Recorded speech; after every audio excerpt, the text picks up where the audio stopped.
There are signs Australia's motor industry is bouncing back from the global financial crisis. Holden is restoring a production shift it had scaled back. And Ford too is ramping up production as it marks the 50th anniversary of the Falcon. Ford stepped back in time to celebrate the longevity of the Falcon.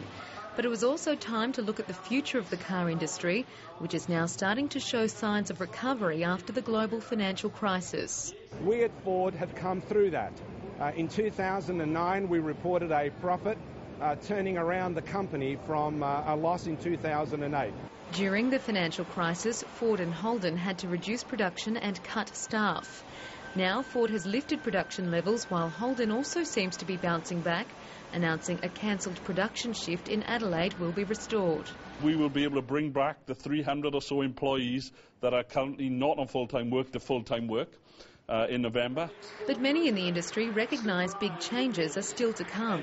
People want to see their cars are able to be easier on the environment and easier on the pocket, and that's what we're doing. We're going to have to change our way of thinking with the oil.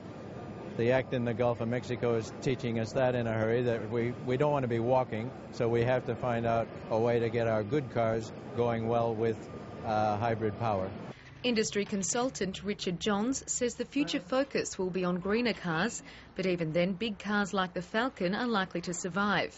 He says car makers need to concentrate on exports. I think the all Australian manufacturers need perhaps approaching half of their production going into exports if they're to survive in the long term. We're focusing on ensuring that we can be a profitable business with domestic sales. Any exports we can get, of course we'll chase them, but that will be the icing on the cake. It's a cake that seems to be looking healthier by the day. Kirsten Vaness, ABC News.